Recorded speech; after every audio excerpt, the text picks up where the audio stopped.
Hello, my witchy friends. Today I have for you a sleepy little read through of this very 90s book. And this book is called Mysteries of Witchcraft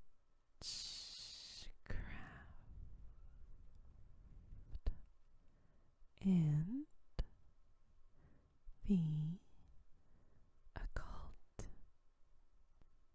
by Robert Jackson. And on the cover there's a little candle with a wick that's lit and a crystal ball and some crystals. There's some clear quartz here and amethyst and tarot cards, a Rider-Waite deck. And it's a fairly large book, but I wouldn't say that it's gonna be the most reputable source. It is quite old, so it's quite dated, but I thought it would be like a fun little flip through video, a little time capsule, if you will. So let's get started. Let's crack it open here. And so there's a little inside flap, and the book is just like a black cloth bound book underneath. And here's the first page. And yeah, it looks like there's just like a blown up engraving on as the background, but it's in this lovely, lovely shade of purple, which I really like. And it's a quintet book. That's who publishes it.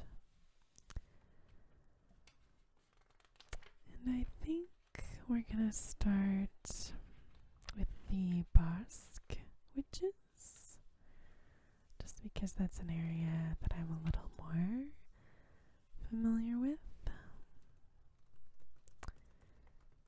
And I like the amount of color, these really scary looking, like demonish birds. Okay, so let's see here what they have to say. Okay. 13-year-old Isabel Garcia had a strange story to tell. According to her, she was washing her clothes in a stream one day when she was approached by an old woman named Maria Dialara, who had offered her money if she would do some errands for her that afternoon. The girl agreed, and Maria Dialara said that she would call for her. But the woman had not returned in the afternoon. It was night when she came, when Isabel was in bed with her mother. The girl told how Maria had dragged her out of the bed and over to the window, where some strange ointment had been rubbed under her armpits. The next moment, Maria's hands firmly on her shoulders, she had flown out of the window and away from the rooftops until, finally, she came to a hill called, what is this? Jaskibel, near the chapel of Santa Barbara. There were others there too. It had been obvious, the girl said, that a Sabbath was being held, and went on to describe the meeting. The devil, in the form of a man, but with 3 horns and a tail, was sitting on a golden throne.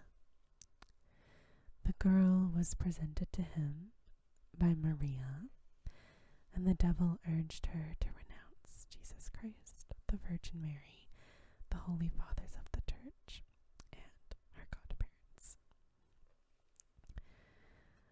The members of the coven had then begun to dance in the accompaniment of drums and flutes. All the dancers wore masks, but Isabel recognized several of them. She also said that she had seen the devil carousing with women, girls, and young men, and he had given her an apple, which she had eaten. 2 hours later, Maria had taken her home again. Her mother was still asleep and had not noticed her absence. The year was 1611. The place was Fuenterrabia, a town in the heart of the mysterious Basque country on the Spanish side of the Pyrenees. The 2 girls made their sworn statements in front of the town council, who gave orders for the women mentioned in the girls' accounts to be arrested. There were 4 of them, and they promptly denied all the charges. One of them, Inez de Gexen, had already been tried for witchcraft in France, but had been found not guilty. Soon after the 4 had denied the charge, however, 69-year-old Maria asked to make a further statement, and this time she confessed to being a witch. She admitted that she had been a witch 48 years earlier, and she confessed that she had bewitched several children, including Isabel Garcia. Wow. What an interesting story. And here is an anonymous hand-colored engraving of the 18th century. It is said by some to represent a nightmare, and by others to depict a witch with her demons tormenting a lost soul. And on the right, there's a picture of a folk dance.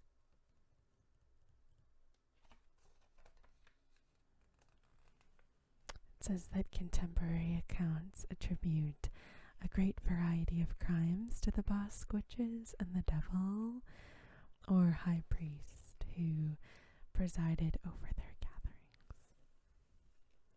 I like the little images that are kind of like intertwined throughout the text.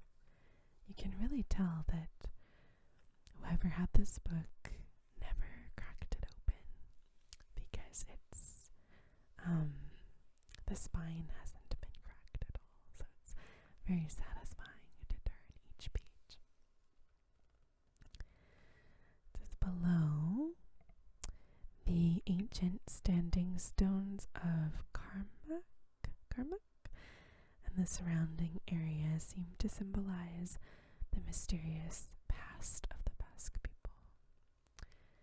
And here, this is a hand-colored print after Jose de la Pina, based on a painting in the witchcraft section of the Basque Museum, and it's based on trial records. I love the candlestick. And there's a little black cat because, of course, cats, especially black ones, are often associated with witches, as you all know. This is a very scary looking. It looks like a witch doll, like a kitchen witch, but not as kindly looking, I would say. And there's a lot more history here. A lot of this just continues the narrative that we've read. Oh, it says here on the facing page, this witch doll is an effigy from the 1700s, and it was used to harm enemies. And it says, note the scroll tucked into the jerkin, which contains a written curse. So the scroll is somewhere in here, tucked in. I think it's this, yes. The scroll tucked into the little top. And then below is a picture of, yes, the notorious Matthew Hopkins. He was a witch hunter. There's a lot that you can read about his witch hunting and everything that he did. But he was particularly evil. But I do appreciate him because he wrote a lot about his experiences. So he left quite a paper trail of everything that he did. So, a picture of him. Okay, and it looks like this picture is an engraving of the paraphernalia used by Henry III of France in his studies of witchcraft and demonology. Now in the Tour de Paris, kings, of course, were immune from the attention of witch hunters, witch finders. That is very true. If you were part of the royalty, you needn't worry about being punished for witchcraft.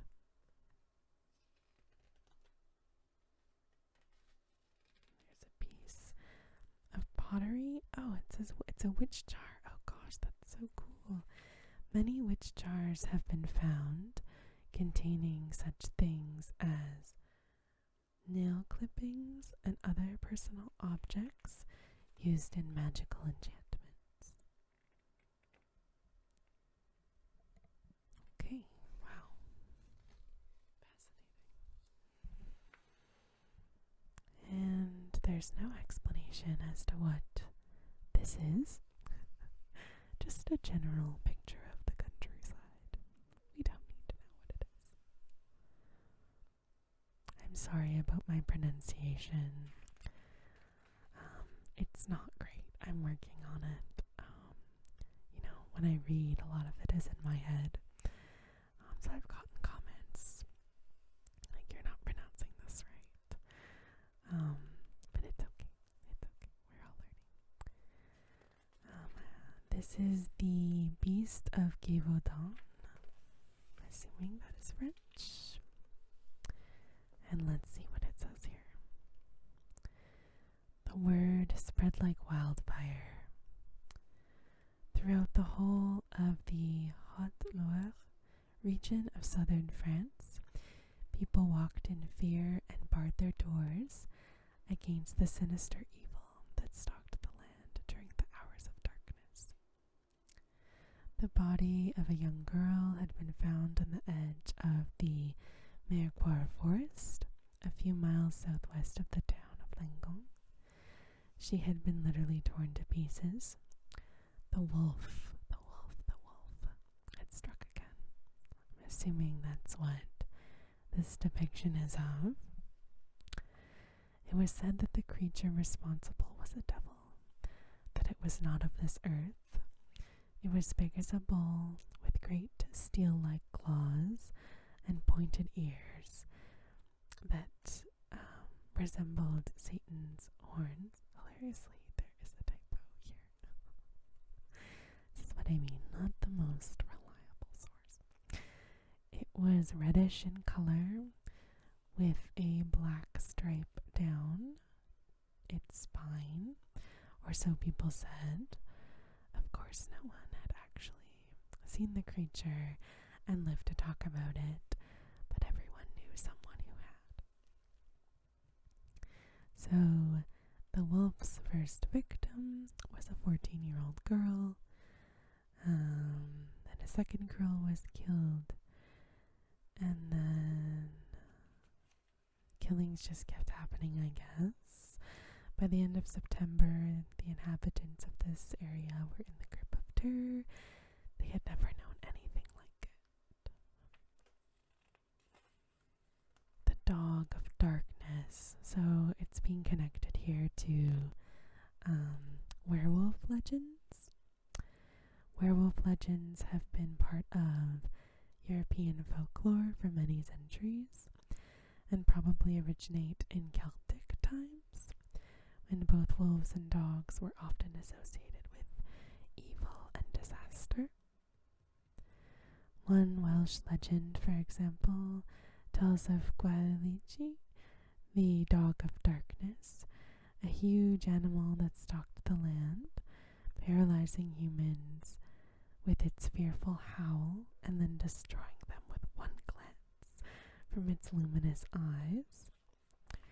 Norse mythology also tells of a blood-spattered creature called Garmr, which guards the house of the dead and will do battle with the gods when the wolves of hell devour the sun and moon. Okay. And there's a little, building, a religious building of some sort. And more about them fighting the beast. So a little less witchy. I mean, this is witchcraft and the occult in this book, so a little bit of everything. And a very dramatic picture of a wolf here.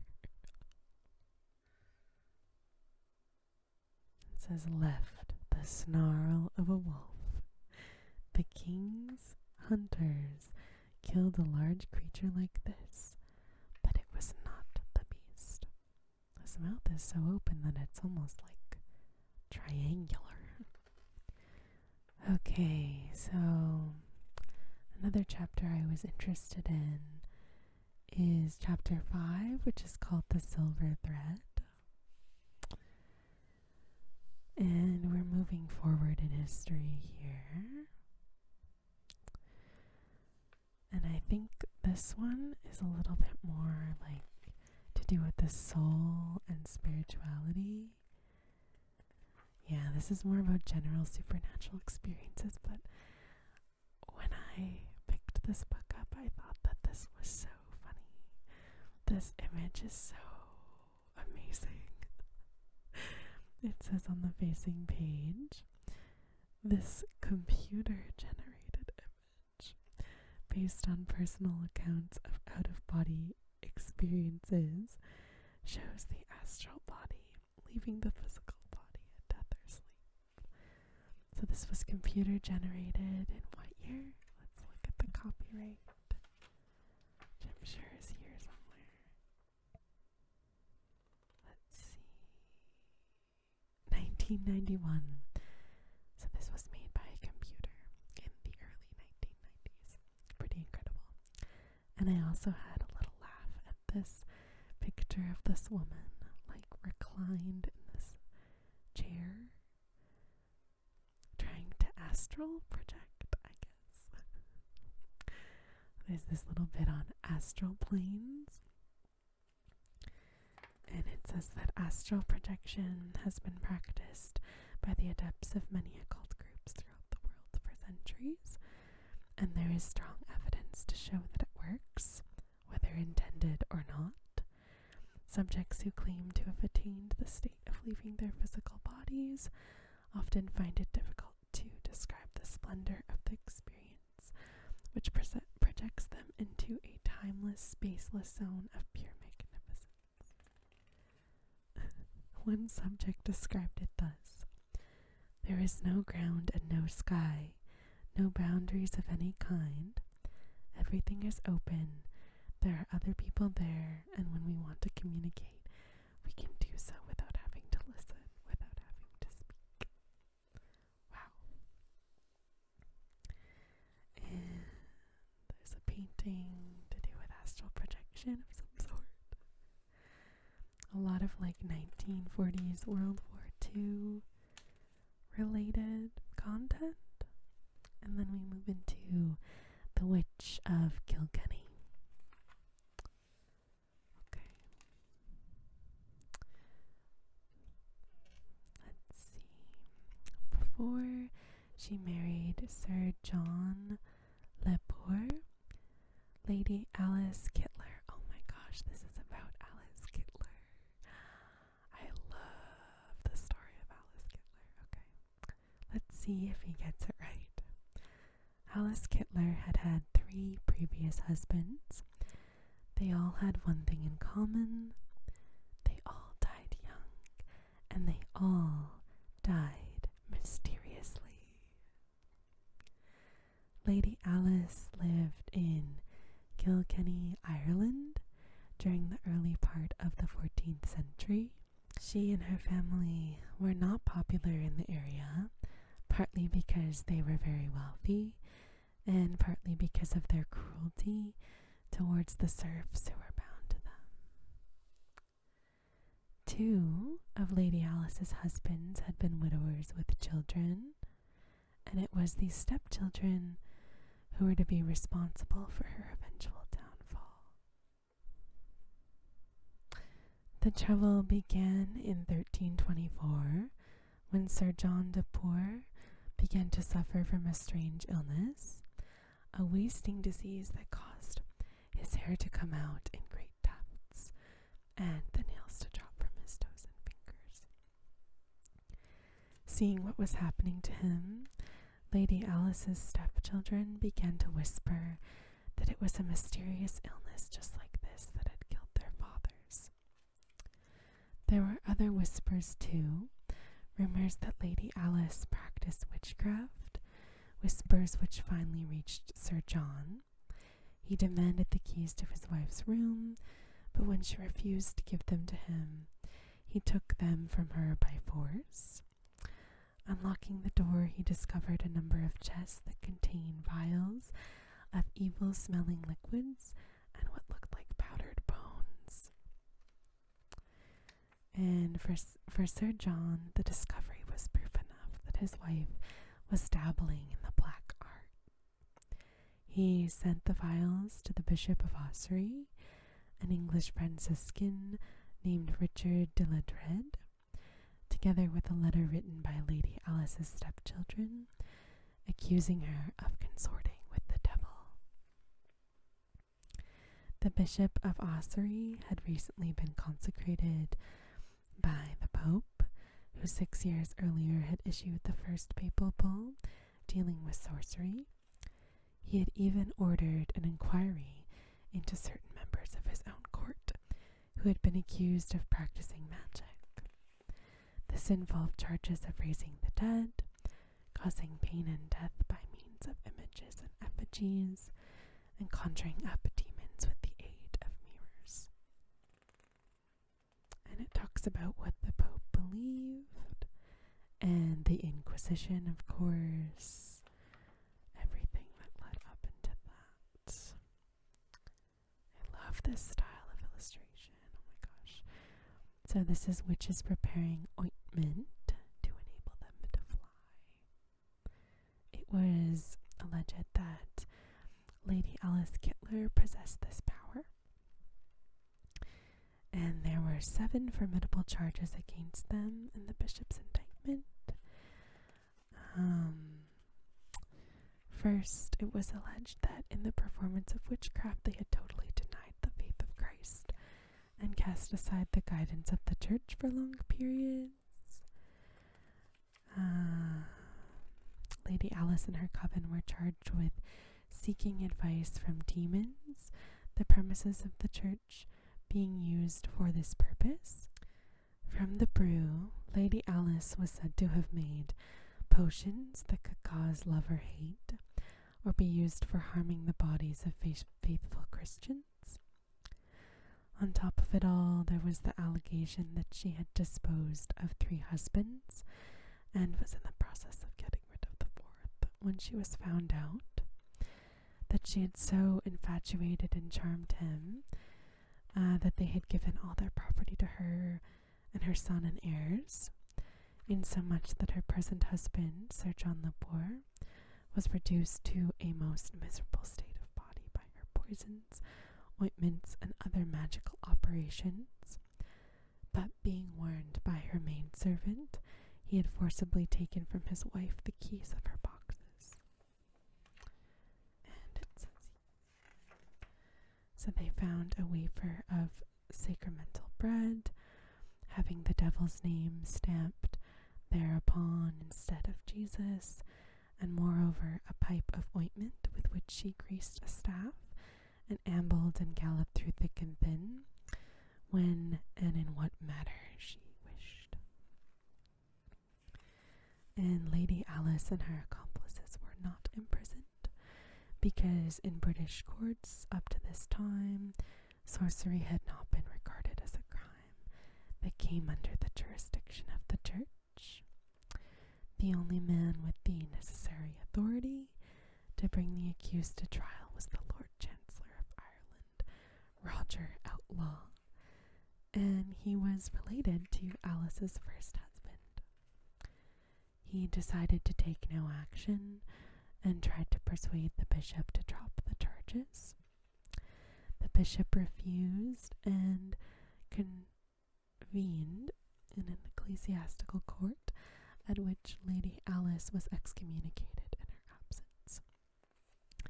2 days after the court had pronounced the sentence, the bishop received an important visitor in the shape of Arnold Lepore, the seneschal or steward of Kilkenny and John Lepore's nephew, and he made it plain that he did not condone the court or agree with his sentence. Wow. It was not long in coming. There's a little bit more context here. And there's this just sort of like depicts what would happen if a witch was accused of practicing witchcraft. And this is such an amazing picture. Oh, I love this. It's like a witch coming out of a mirror, and there's this giant manuscript. It's this fanciful view of sorcery. A beautiful witch arises as a sorcerer chants incantations from an occult book, the Compendium Maleficarum. Okay, so let's finish this story. The bishop's immediate reaction was to place everyone under a religious interdict, which meant that every inhabitant stood in peril of being refused the sacraments and perhaps excommunicated. It was a crafty form of religious blackmail designed to sway the masses over to his side. But the seneschal immediately parried this move by calling upon anyone who had a complaint to make against the Bishop of Ossory to lay it before the authorities at once. Not a soul came forward. Many people bore a grudge against the bishop, and he was indirectly accused of a number of crimes, but no one dared to bring outright charges against him. Wow.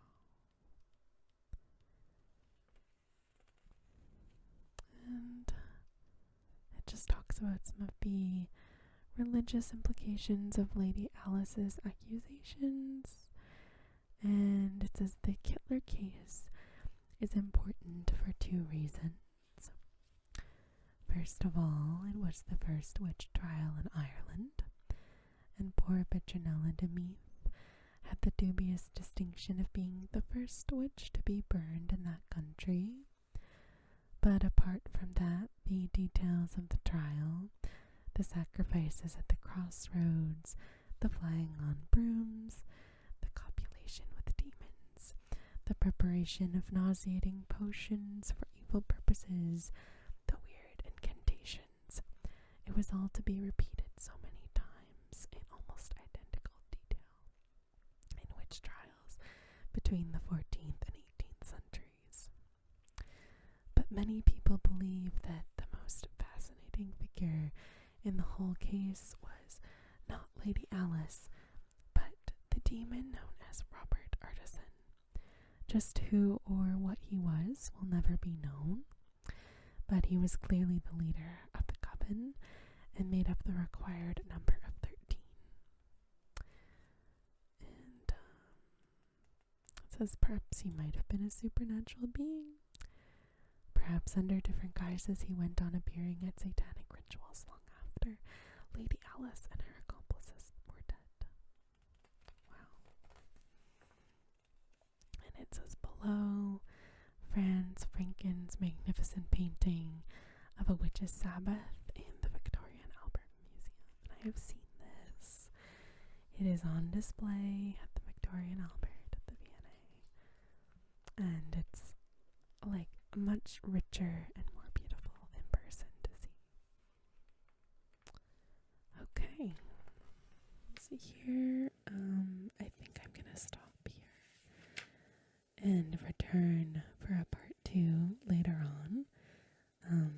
It's kind of deceptive. This book looks really short, but it's actually pretty long. There's a lot to read, but thank you so much for joining me today for this video.